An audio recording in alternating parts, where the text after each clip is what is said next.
A big welcome back to our listeners and viewers of the Responsible Edge podcast, brought to you by the Anti-Greenwash Charter. And this week post-Easter, I'm absolutely delighted to be joined all the way from Sweden by Martin Kann. Martin, thank you so much for giving up some of your time. We worked it out. You're an hour ahead, so you're getting towards brunch time this Tuesday morning. But thank you for coming on. Yeah, well, thanks for having me. Absolutely delighted. Now, Martin, we've got 20 minutes or so to introduce our listeners and viewers who aren't aware of you and your work, which, by the way, will be linking to Martin's various websites and to his LinkedIn profile, so that anyone that wants to go and check out the full timeline of events can do so. But Martin, you mentioned actually just in our preamble about some potentially formative childhood experiences that really have helped shape your view of the world and had a real impact upon the work that you've done. I'd like, if possible, for us to head back there and sort of start with what those experiences were and the impact they've had upon, as I say, what you've done with your career so far. Yeah, well, I come from a middle class family on the coast of southern Sweden. I grew up with a lot of advertising people and artists, basically. And my dad was a classic ad guy from the Mad Men era. And my mom, she was initially whiskey and cigarettes, Martin, is it? Whiskey and cigarettes? Oh yeah, the whole yeah. Everything, like all the stereotypical kind of ad guy. And my mom, she was initially a constructional drafter, I think it's called, on an engineering firm.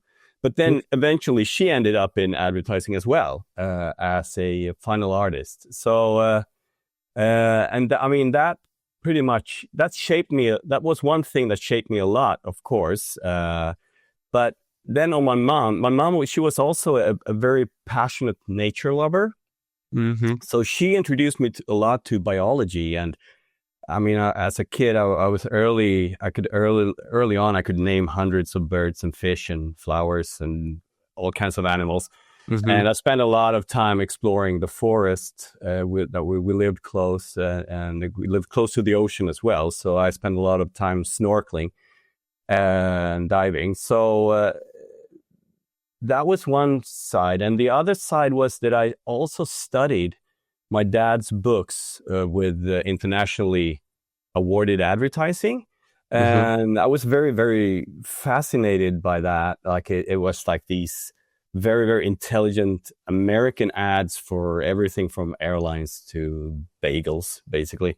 And at that point, as a kid, I considered that the highest level of cleverness. I think it was so smart. So I on one hand, I had a parent who saw the beauty of in a centipede, and on the other hand, I had a parent that was ranting about the old Volkswagen ads from the 60s. So I was in that kind of two worlds, and so. And Martin, just from what you're describing there, and I'm putting words in your mouth here, but it almost you then also described how sort of creativity was the glue that held those worlds together. That yes, you mentioned that your mother was an artist. You mentioned that there was obviously a lot of creative thought, etc., that was going on within your family environment as well. Is that fair to say? The creativity sort of held the whole thing together? Yes, definitely. So actually, my kind of interest in nature was something that kind of balanced it up a bit, but it was definitely part of it. Like I could see, I don't know how I really viewed the world at that point, but I was I had a fascination in both, basically. Mm-hmm. And creativity for sure was I think that was I saw that as the way to solve things in a way. I none of my parents or neither do I have a formal academic education. So, I mean, that was the creativity was actually something that at least I looked up to a lot as like a tool for problem solving. Mm-hmm. And yeah. And Martin, one other question, I know you're going to go on to talk about maybe your higher education in early parts of your career, but you just mentioned there about viewing advertising and viewing adverts as being sort of the highest form of intelligence. It was a very intelligent sort of output, if you like. What do you recall any particular adverts that really struck you and impacted you in that way? Yeah, I mean, it was a lot about. I mean, some could actually be I remember it being a lot of ads about.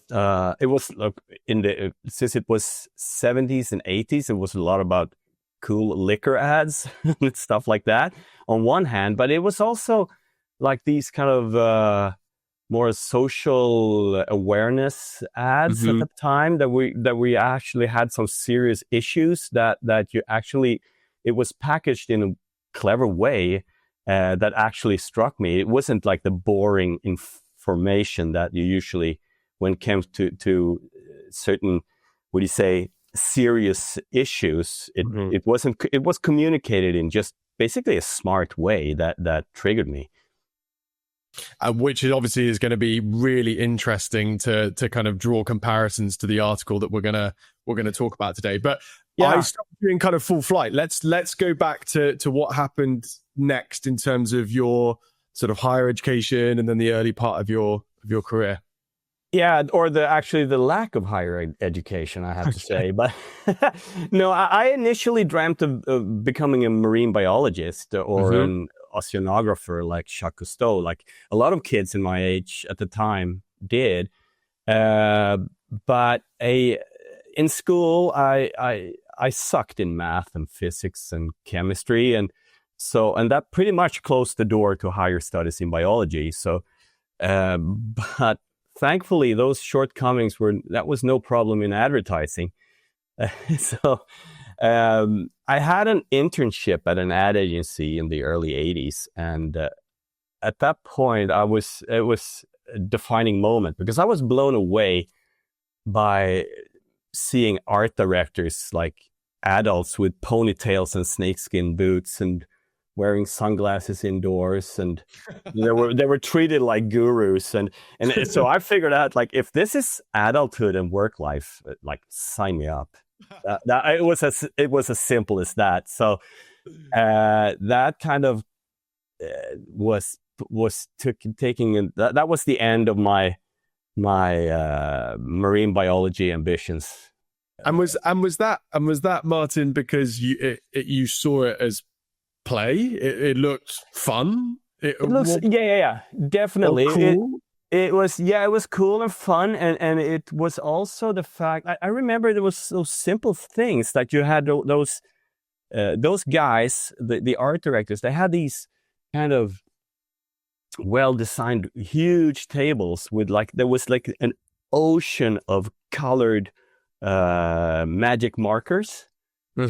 Because that's what this was, like, the pre-digital of, right. So, but just the fact that was the symbol of that was their like weapon of choice, right? So that was also, the more kind of magic markers in different colors you had on your desk, that kind of, you were signaling like you were on top of the game. And yeah, I wanted a desk like that for sure. You wanted a magic marker filled desk? Yeah. Oh, definitely. I love it. That, yes. So this is as you say, this is an internship. How old are you at this point? Oh, I must have been 17 or 18. Oh wow, okay, something like that. So okay. That was like really early.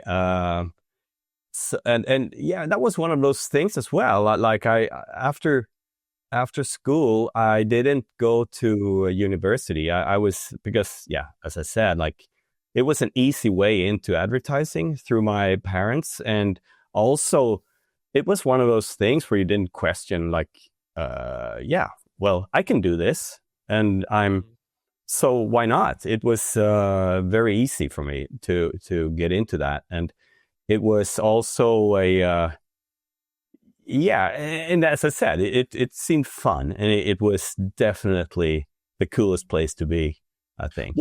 What did your parents think of you following them into the advertising industry? Were cool with that. I remember my dad saying, like, yeah, when he saw my math grades, he was like, well, don't worry about that. You can draw, so that you will have, you're set anyway. That was the kind of attitude. So Love it. yeah, and I was actually, I did some illustration assignments early in my career as well. So I had that part of me as well. So and that, of course, I inherited that from both my parents as well. Mm-hmm. So we then have a fairly kind of a fairly inspired marker pen enthused Martin at the age of 17, 18. What happens next? Give us a flavor as to what you do from that point onwards. Yeah, well, but then I, of course, it was high school and stuff like that. But I started off as an assistant, an art director's assistant at agencies after school, and I had I was lucky because I became assistant to some of the big names in the Swedish ad industry. So that was like a really, really good. It was, from an educational standpoint, that was my university. Being an assistant, being hands-on in the action. So I was started off as a designer and final art artist. And then eventually I worked my way up through the years to becoming an art director, and then finally a creative director. So, I mean, working at that point, I also went through the analog era into the digital era. So I'm Generation X, which is like I was part of the analog, and I also was early into the digital era. So, and that was a big change that came in the 80s as well. So there was a big shift, and I mean, I was young at that point. So I was part of that move as well, and I've seen where that's went up to the point where we're at now, which is kind of an interesting journey, of course. I was going to say, it's fascinating that you've sort of bridged that transition, if you like, and recall things before as they were before. How, beyond the obvious, on reflecting on that point, how has the digitization of the advertising industry, in your mind, like what's something that people don't often acknowledge that is a major development that you've observed as that transition occurred? I mean, the major, like in a technical, from a technical point of view, it meant that a lot of people got initially unemployed. That was a big thing. Like all that everything that was connected to the analog world was kind of wiped away. And I mean, we see the same things now with AI, basically, which is. But it's fascinating to think that coming from the magic markers to AI, there's a big thing. And I mean, personally, I've enjoyed the journey so far, because I'm very restless. I don't have I like to come up with ideas, but I don't have the patience to execute it. Like, I hate going to photo shoots. I hate like all those things, because I mean the idea is already in my head, and it's already shaped, and I can see it in front of me. So then going and executing it is basically, oh my God, I have to do it all over again. So in terms like as technology becomes more and more advanced, that means that a lot of these things that is connected to execution of the ideas are getting easier and faster. So that fits me really well. That's a fascinating insight. Would you say that that's therefore made your career, as it's gone on, have you found it more and more satisfying, or is it just changed in terms of your sort of experience of your work? Well, it has definitely helped me becoming a creative director. Mhm. Because I have the design skills and art director skills, but if you hate executing stuff, you want someone else to do that. So, and that is exactly what a creative director does. So I have kind of moved away from, I tried as much as I can to get rid of the execution part and being direct that part instead.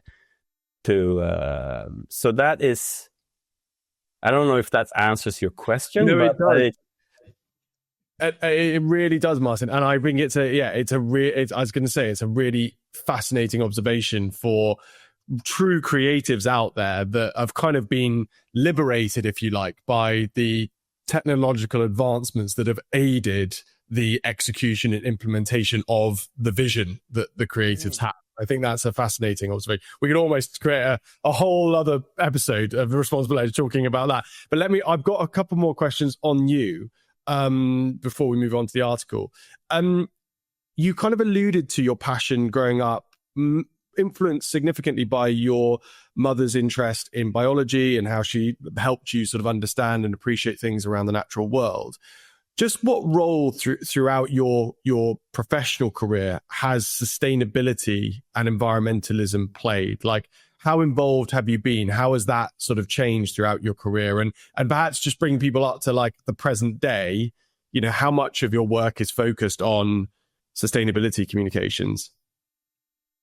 Well, today it's 100%. But it wasn't. I was a late bloomer in that field, I have to say, which is kind of embarrassing if you think about my background here, as you described it.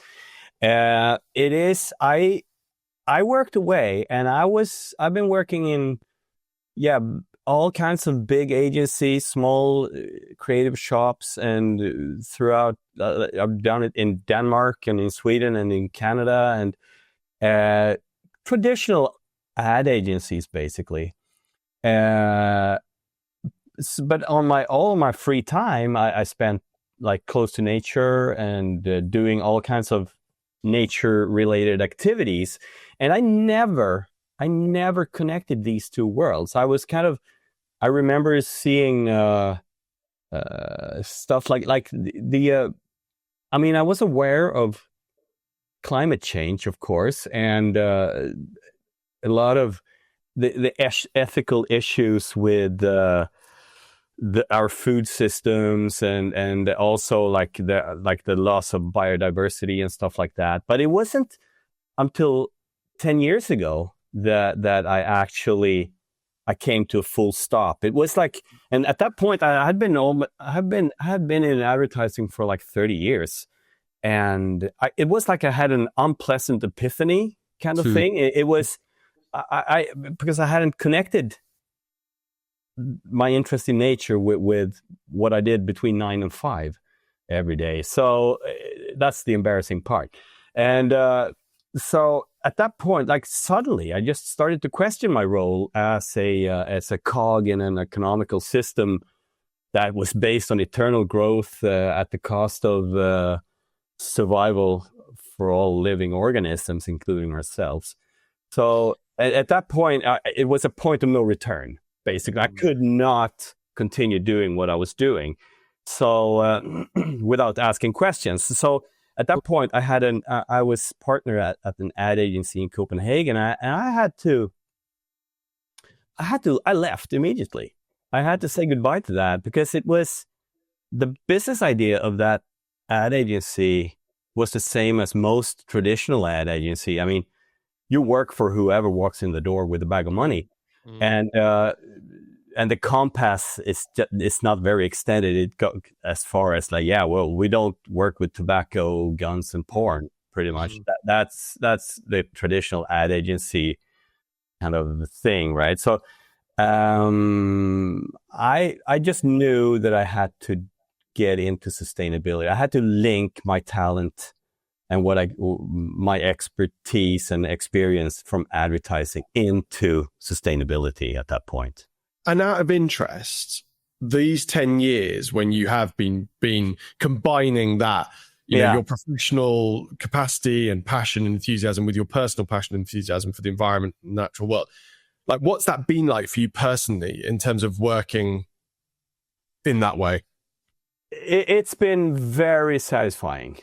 Like it was because I mean, I guess that I can talk for a lot of my former colleagues in the traditional advertising industry. It's like you come to a point where you get like kind of disillusioned to a certain point. You get like, you end up like the classic stereotypical thing is like old art directors that when they kind of retire, they just start making cookbooks.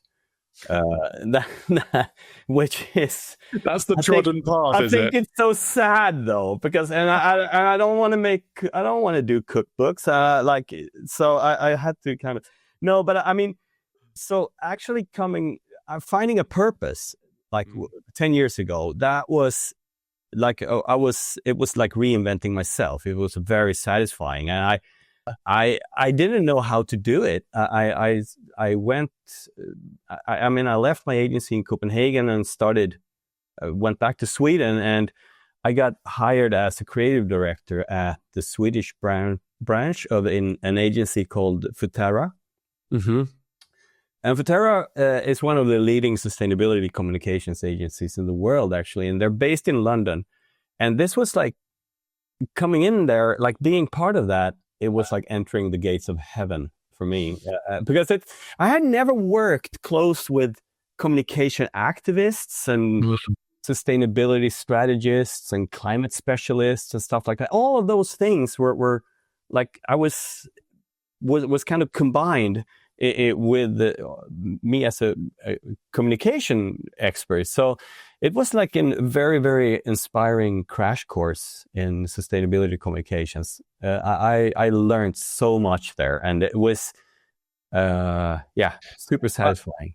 I love it, but Martin, it is that sense of coming home. You know, you've made a courageous decision to leave the agency in Copenhagen, leaving partnership, etc. That's a big call, but you knew in yourself that you just couldn't continue to work in a context that you didn't know yourself was the right direction. And then finding an organization like Futera, who we're big fans of ourselves. It must have been an amazing moment. Let me ask you one more question before we move on to the article, and I want this to be the kind of crystal ball moment for looking at the rest of your career. So Martin, if you think about what else you would like to achieve with your career, what does success look like from here on as you look towards the rest of your career? Well, you see, that is connected to the purpose. So success here is making a difference. I think like a real difference. That is success now. Like I mean, I am. If the old, we say traditional ad agency thing is to kind of make a very make an exit and sell your agency and make a lot of money and then you're set pretty much. I mean, that's not how it works anymore, and definitely not when it comes to sustainability communication, I think. But that's not my driver. I find it these days. The next achievement is to actually see if, because I strongly believe that communication is a really, really it's a strong tool when it comes to creating change. So I just want to make sure that I can do as much change as possible. I think I'm happy with that. Like, and then of course we have a challenging economic system and all these things that are around us. But it's all about, I mean, the love for problem solving. I still have that, and the love for creativity, like to solve things in a creative way. That's what I mean, that's also part of it. I guess I'm still looking for that great idea. Like I'm always, you always keep searching for that. You're never really satisfied. You can always do better. But that big idea is not necessarily winning a lot of creative awards anymore. It's about a big idea that can make a difference, basically. And I suppose what's encouraging from a third party, a sort of an ally of yours, if you like, Martin, is that having somebody like yourself who has that kind of creative mindset and creative spark, that focusing that creative energy on the broad issues around sustainability and environmentalism, etc. That's what we need. We need to encourage that, because that's where the problem solving, will occur and the goal will occur. We've gone through about 30 minutes. You can tell I could carry on asking you, Martin, questions about you all day. It's absolutely fascinating. But as I say, we'll link to your various websites and to your LinkedIn profile for people to be able to go and check out. But for now, would you mind moving on, if we can, onto the article by, and I'm not going to give her whole name because I will butcher it, but Anna's article in earth.org from, I think it was September last year, this piece was published. Martin, would you mind just providing a bit of a summary, a bit of an overview for our listeners as to what the article covered, and then just pick out from within it whatever you thought were the most interesting points made? Yeah, I think the article was, the title of the article was The Role of Emotional Engagement in Climate Messaging. And it covered a lot about the like how emotional, basically emotions are connected to how we perceive and how we're able to act upon communication around climate change. And what came out of it for me, what stood out was like that it says like it was clear that through studies that emotions that it beats facts, culture, and religious beliefs. It beats all those things. Like we are such emotionally driven creatures. And and then after that, it made clear that it's very important to understand the emotional drivers behind the different groups. I mean, we all, in the Western world, we kind of think that, okay, we have science and science says this, so this is the way to go, and we kind of act accordingly, or no, we're not really. But I mean, we are, that's shaping a lot of what we believe is the cause and the effect of climate change. And it turns out that we need to be very, very, it's more complicated than that. That we are, there are different emotional drivers behind different groups in society. So it's not a one solution fits all here. And also another thing that was interesting, I think, was like the more worried a person is about climate change, the more they support climate change policies. But if you try to communicate fear, like if you trigger fear with the communication, the less motivated these people are to engage. So it's worry and fear here it's kind of an interesting balance here. How you actually get people worried enough, but not like scare the pants of them.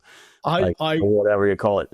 Martin, first of all, I just want to say, like, that was a really brilliant summary. For any of our listeners or viewers that want to check out the original article, we'll obviously link to it so you guys can read it yourselves. But Martin's covered some really key points there. I'm so pleased that you picked up on that worry, fear element of the article. I thought that was absolutely fascinating. And you've described it perfectly. It's I almost get a sense of, it's important. It essentially is saying, look, worry is the sweet spot. If you can get people worried about these things, that's what will cause, support and action to be taken. But if you tip over into fear, which feels like a stronger negative emotion, you paralyze people. They get disengaged through paralysis.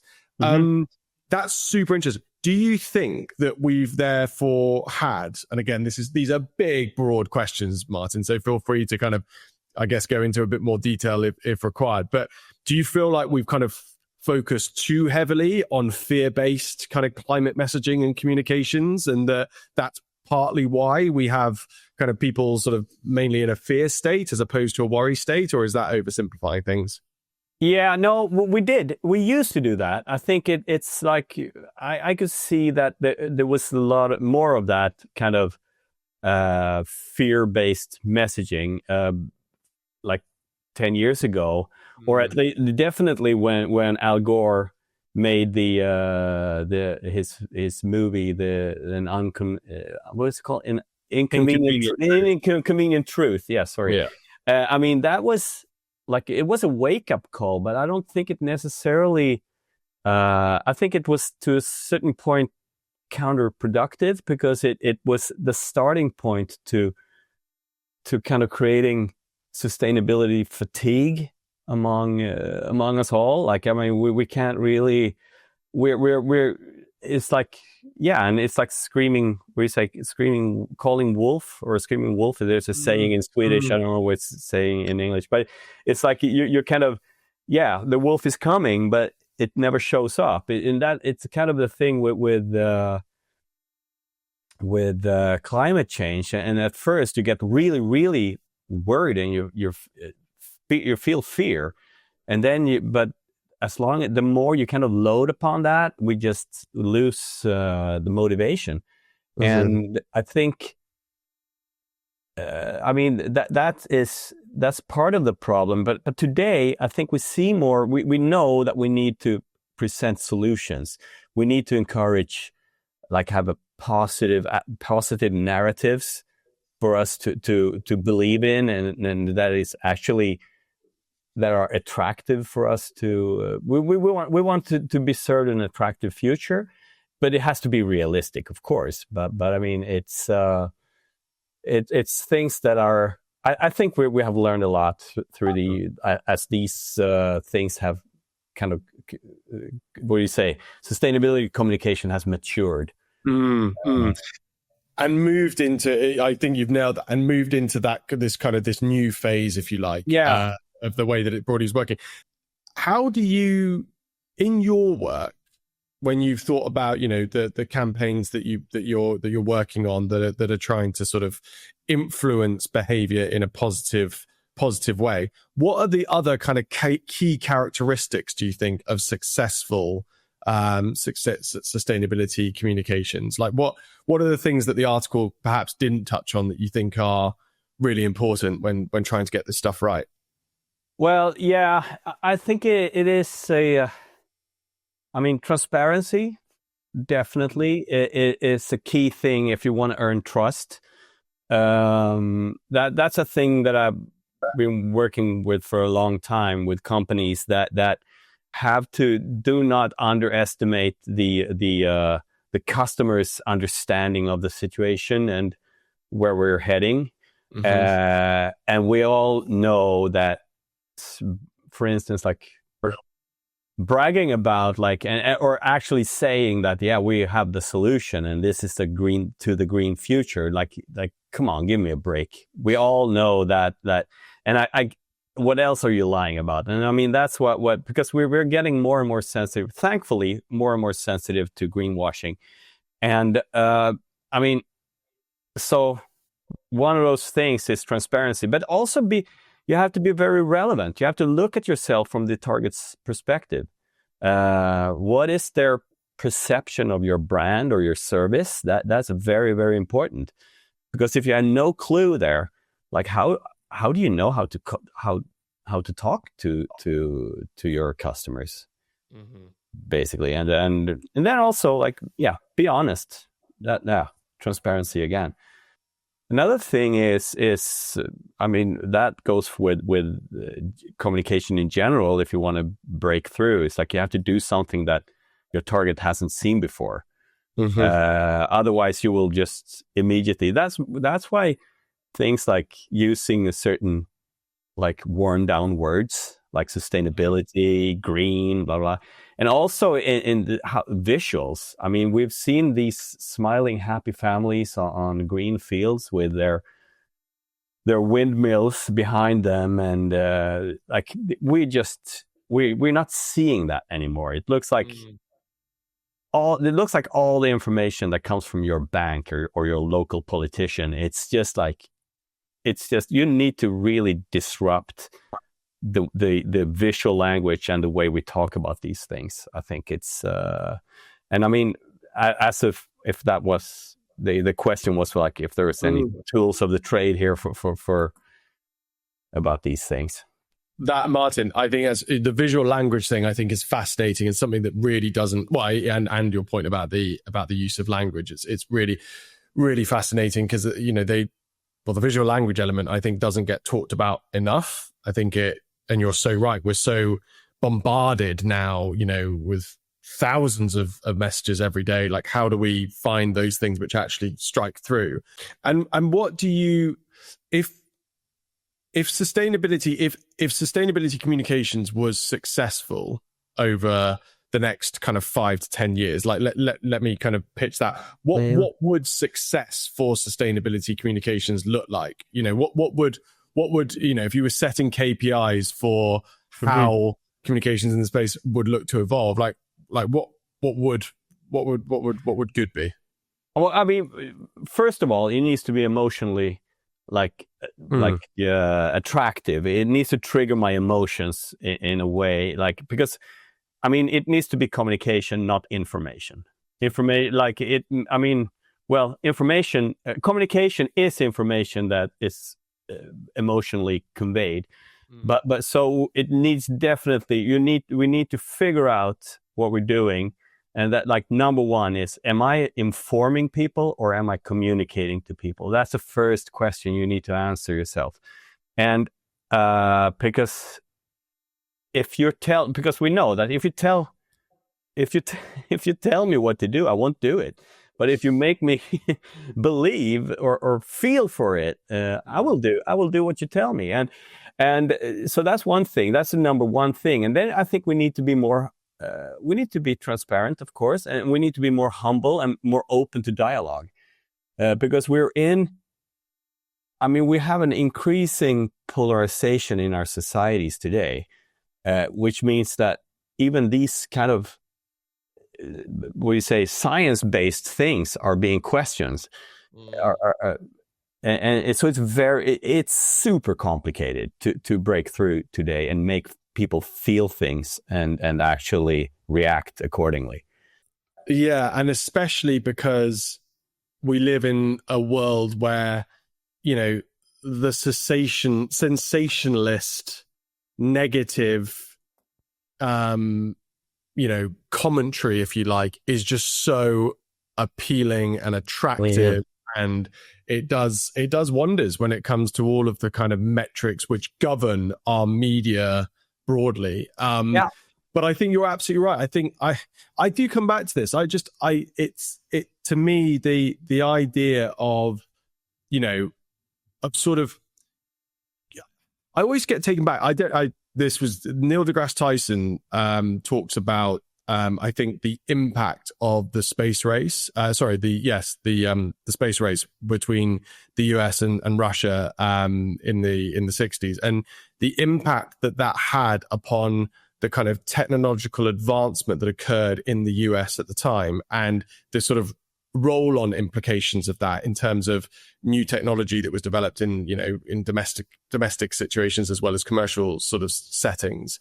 And that always strikes me as, if we were able to package up this vision, more clearly and more emotionally engaging way of pitching what the future might look like, if we got things right, if we really got things right, what would the world actually look like? That to me is something that, I don't know if I've been looking in the wrong places, but it feels like from a sustainability communications perspective, I don't think that's been really visualized, as coming back to your point, or clarified for people. All that we've said is if we don't get this right, we're all dead. Essentially paraphrasing it. But what we haven't had is, if we get this absolutely spot on, if we really do come together and get this right, this is what the future could look like. Do you feel like that's underrepresented? Yes, for sure. And I know that is, we talked about Futera before, and I mean that's a thing that Solitaire Townsend, one of the founders of Futera, she talks a lot about that. I mean, it's also part of the Futera vision, I think. Exactly the things that you're saying here, but I mean, it is things that we are so distracted. We are so distracted by all other things. I mean, how the things you mentioned initially was like, the way we're kind of being presented to like fresh horrors through through the news and our mobile devices and everything. And I mean, unfortunately, sustainability and the future, that the kind of prospering future that we want, that was part of has become a little bit like the old fresh horror, which was like, that was climate change. Now we have other fresh horrors. So we are a little bit, we need kind of science to grab the megaphone again and start to use it properly and to tell the story. We need to be able to tell those stories that you mentioned here. It is, we kind of lost it a bit. We need to get back to that. So definitely underrepresented. It's fascinating. It's fascinating. It's one of those difficult things to necessarily have a conclusive sort of solution for, but it's just an interesting observation. Martin, as you can see, we've rattled through our time together, which I knew we would, because you're fascinating to talk to. But let's finish now with the magic wand question. I'm absolutely fascinated to see what you're going to do with the magic wand. But let me ask you, Martin, if I was to hand you a magic wand this instant, what would you change about the commercial world? I wish that the corporate world had the possibilities for long-term view and the courage to act beyond short-term wins. I think that is a key thing, because we are so distracted and we are acting upon like tangible fears right now, and unfortunately climate change is not one of those. Martin, that's a brilliant magic wand suggestion. I have to say, it's one of our more common magic wand suggestions to have more of that kind of longer term view implicated, not just actually within a commercial or corporate context, but actually within a political one as well. I'm fascinated to know, though, and I want to get your crystal ball out now next to your magic wand. If you were to envisage what the impact would be over, let's say the next 5, 10, 15 years of corporations right now adopting a more long-term approach to, the way that they do things, what would the world look like? What impact would that have?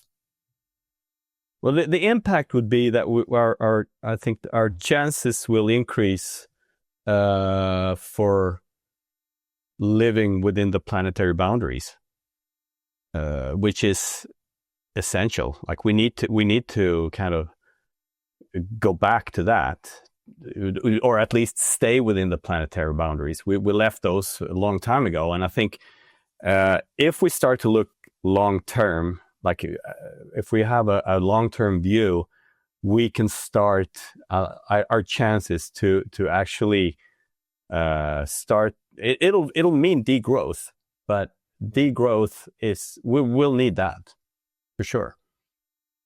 It's a sort of a wonderfully simple thing to sort of consider and to reflect on, and as you say, is the gateway to realizing all that we're seeking, and yet is just incredibly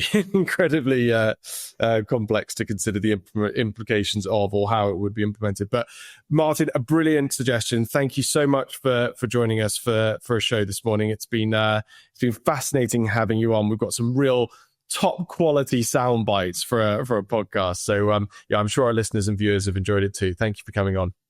Thank you very much. Thanks for having me.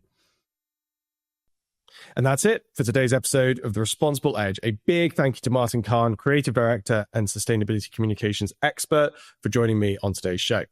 In this episode, we explored the power of emotional engagement in climate messaging, how shifting from fear and catastrophe to hope and solutions can mobilize more people into real climate action, and why storytelling that uplifts rather than terrifies is critical for building lasting change. This episode was brought to you by the Anti-Greenwash Charter, championing responsible sustainability communications. Visit antigreenwashcharter.com to learn more. I'm Charlie Martin. Thanks for listening. And don't forget to subscribe, share, and leave us a review. See you next time.